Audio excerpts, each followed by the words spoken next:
Buenas tardes, Magister. En esta oportunidad vamos a explicar sobre el teorema de Stokes. Mi grupo está formado por mi persona, Fernanda Heredia, Isabel Arenas, Sara Cazorla, Gabriel Claros y Alejandro Machaca. En un contexto más general, el teorema de Stokes se funda como un pilar fundamental en el ámbito del cálculo vectorial, extendiendo los principios básicos que hemos explorado hasta ahora. Hasta este punto hemos trabajado con integrales de línea y de superficie, explorando cómo los campos vectoriales interactúan con curvas y regiones en el espacio tridimensional.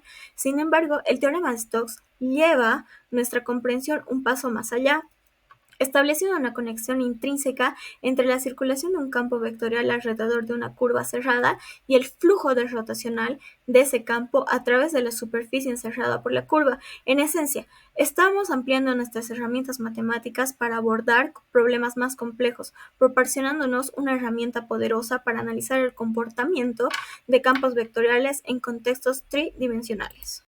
El teorema se articula alrededor de la interacción entre un campo vectorial F, una curva cerrada C, y la superficie S que ésta encierra en términos más precisos.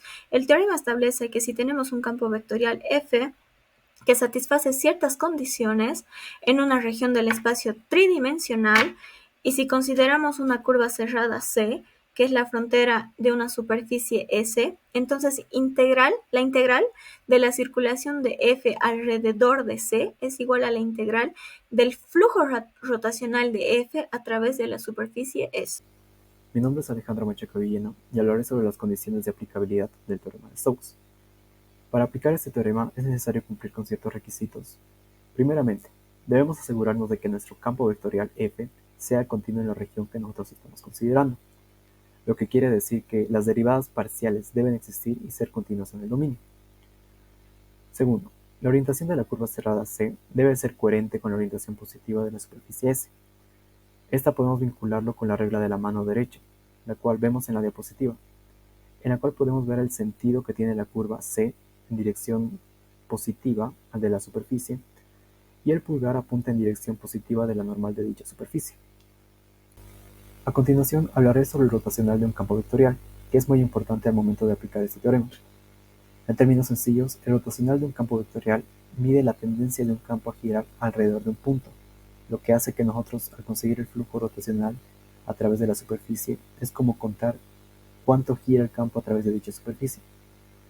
Podemos determinar este flujo mediante la determinante que se ve en pantalla, donde primero nos piden las derivadas parciales con respecto de x, y z, y luego resolver esta determinante nosotros tenemos que derivar otra vez estas derivadas parciales con respecto a lo que nos pide.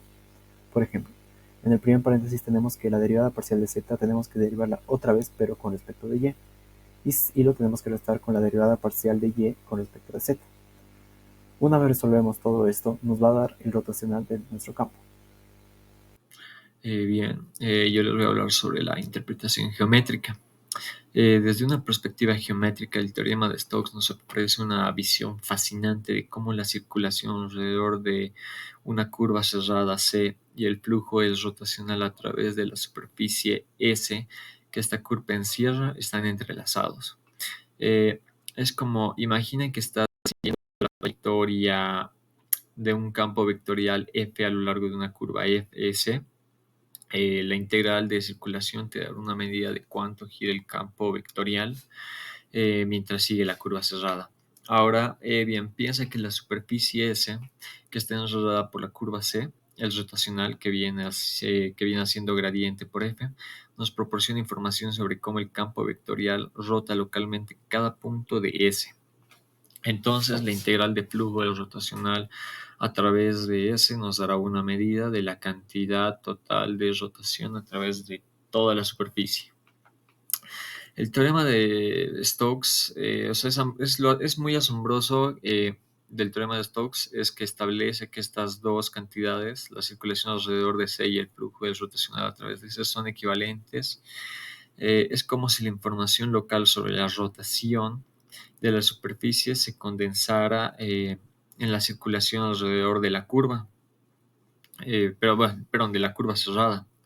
Esta conexión geométrica profunda proporciona una herramienta para entender la interacción entre campos vectoriales y superficies tridimensionales. Bien, ahora les voy a hablar del desglose de las integrales. Para entender muy bien las implicaciones del teorema de Stokes, es esencial desglosar las integrales involucradas y comprender el papel que desempeña cada término. Primero vamos a empezar con la integral de circulación a lo largo de la curva cerrada C, que nos ofrece información sobre cómo el campo vectorial F se comporta al seguir la trayectoria de C. Matemáticamente esto se expresa como la integral, como podemos ver en la imagen, de F por dr, donde dr representa el elemento diferencial de la curva. Y por el otro lado tenemos la integral del flujo de rotación a través de la superficie S. Se expresa como la doble integral del rotacional, que viene siendo gradiente por F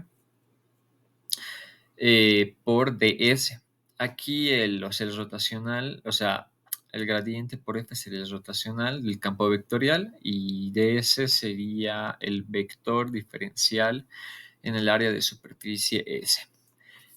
Al conectar estas dos integrales que vemos en la pantalla mediante el teorema de Stokes, estamos estableciendo una relación profunda entre la circulación de la curva y el flujo rotacional a través de la superficie cerrada.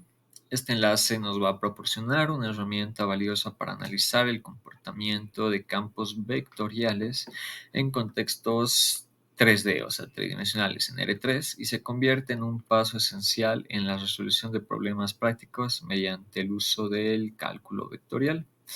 Este teorema se presenta como una herramienta unificadora que conecta la geometría local de la curva y la superficie con las propiedades globales del campo vectorial, facilitando el análisis y la resolución de problemas complejos en el espacio tridimensional. Interpretación física rotacional. Para conocer el teorema de Stokes es necesario conocer un ejercicio que cumpla con los datos generales. En este ejemplo que veremos, el campo vectorial es de 3 dimensiones. Además, en este caso, la rotación de F es máxima cuando ρ y n tienen la misma dirección. Normalmente, esta tendencia a rotar variará de punto a punto de la superficie S. Como podemos observar, en el ejercicio 1 nos dan la ecuación de dobles integrales, las cuales tienen que satisfacer al teorema de Stokes. Aquí podemos observar la representación gráfica del paraboloide. Tanto como H como P son superficies lisas a trozos que están limitadas por una curva simple, cerrada y lisa, el cual su ecuación es x2 más y2 es igual a 4. C es la curva de los límites y z es igual a 0, lo cual lo podemos indicar positivamente. Entonces podemos concluir que el teorema de Stokes es el resultado fundamental en el cálculo que relaciona la integral de línea de un campo vectorial sobre la curva cerrada con la integral de superficie de rotacional del campo. Gracias. Yo soy Sara Cazorla y voy a explicar la relación que tiene el teorema de Stokes con otros teoremas y sus aplicaciones en física. En particular, el teorema de Stokes está estrechamente relacionada con el teorema de la divergencia y el teorema fundamental del cálculo. Centrándonos en el teorema de la divergencia, también conocido como el teorema de Gauss, que este establece una relación entre la integral de flujo de un campo vectorial a través de una superficie cerrada y la integral de divergencia del campo en el volumen encerrado en esta superficie. Se centra en el flujo y la divergencia, mientras que el teorema de Stokes se centra en la circulación y el rotacional de estas superficies. Juntos, estos teoremas serán una excelente herramienta para analizar campos vectoriales en espacios tridimensionales. El teorema de Stokes, aplicado en la física, es una herramienta invaluable en el diseño de análisis de circuitos eléctricos y dispositivos electromagnéticos. Nos permite entender cómo la circulación magnética está vinculada a la corriente eléctrica, aplicando el teorema de Stokes en la ley de Ampère, derivándola. Además, En la mecánica de fluidos, el teorema de Stokes se utiliza para analizar el comportamiento rotacional de un fluido alrededor de una trayectoria cerrada. Esto es esencial para comprender la formación de vórtices y la dinámica de fluidos en general, siendo aplicable en campos tan diversos como la meteorología, la oceanografía y la ingeniería aeroespacial.